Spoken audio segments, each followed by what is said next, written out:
4 मई 2026 बंगाल में, वेस्ट बंगाल में इतिहास में पहली बार भाजपा की सरकार बन रही है।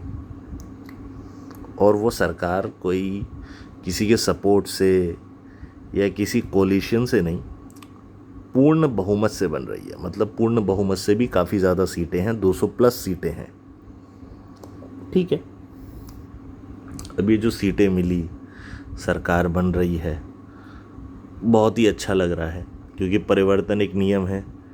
इससे पहले 2011 में परिवर्तन हुआ था और उसके बाद अब ये परिवर्तन हो रहा है 2026 में। मतलब पहले कांग्रेस रही काफ़ी सालों तक, फिर 30-35 साल रही लेफ़्ट की सरकार, 15 साल रही, 15-16 साल, क्योंकि लॉकडाउन की वजह से 1 साल एक्स्ट्रा हो गया था, तृणमूल कांग्रेस की सरकार। और अब फाइनली 2026 में बन रही है भाजपा की सरकार, भारतीय जनता पार्टी की सरकार। लेकिन इस सरकार के बनने में अगर देखा जाए तो काफ़ी साल ऐसे रहे थे कि जब कोई भाजपा का बड़ा नेता था ही नहीं, कोई एमएलए था ही नहीं। सिर्फ 3 काउंसिलर मुझे याद है, पार्षद 2010 से जो थे, वो भी बड़ा बाज़ार में ही थे। उसके बाद धीरे धीरे उम्मीद आने लगी।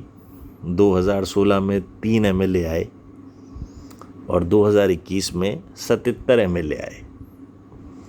और वो 2021 के बाद जो दूसरा चुनाव 2026 का हुआ, इसमें पूर्ण बहुमत आ गया, पूर्ण बहुमत से भी ज़्यादा आ गया।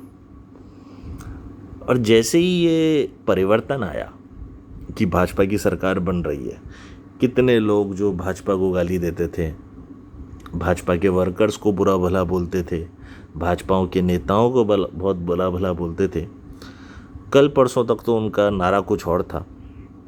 अब वो सब हिंदू हो गए हैं, सबको जय श्री राम याद आ गए हैं। उनका ये हृदय परिवर्तन कैसे हो गया? उनका ये हृदय परिवर्तन इसलिए नहीं हुआ है कि उन्हें भाजपा से प्यार था या उन्हें भाजपा से प्यार है। उनका ये हृदय परिवर्तन इसलिए हुआ है कि वो चाहते हैं सरकार में हम घुस जाएं किसी तरीके से, सत्ता वाली पार्टी के साथ किसी ना किसी तरीके से जुड़ जाएं और मलाई खा लें। क्योंकि अगर इस बार भाजपा नहीं जीतती, गलती से या गलत भाग्य होता और भाजपा अगर हार जाती, तो क्या ये लोग भाजपा को सपोर्ट करने आते अपनी पार्टी छोड़ के? बिल्कुल नहीं आते, कभी नहीं आते। मैं बस भगवान से ये प्रार्थना करता हूँ कि इन लोगों को ना भाजपा के अंदर घुसने नहीं दिया जाए, क्योंकि असली इज्जत, असली सम्मान भाजपा के उस कार्यकर्ता को मिलना चाहिए, भाजपा के उस नेता को मिलना चाहिए जो 2010, 2016, 2021, 2026 तक भाजपा से जुड़ा रहा है, जिसने हवा देख के अपना रुख नहीं बदला, जैसे कि कुछ लोग बदल रहे हैं। बोलते हैं ना कि जीत के बहुत बाप होते हैं और हार अनाथ होती है। तो ये इज्जत उन कार्यकर्ताओं को मिलनी चाहिए, ये इज्जत उन नेताओं को मिलनी चाहिए जिन्होंने अपना करियर, अपनी पर्सनल लाइफ, अपनी प्रोफेशनल लाइफ और यहाँ तक कि अपनी सेफ्टी को दांव पे लगा दिया, सेक्रीफाइस किया, कॉम्प्रोमाइज़ किया, सिर्फ इसलिए कि भाजपा की सरकार वेस्ट बंगाल में ज़रूर बने।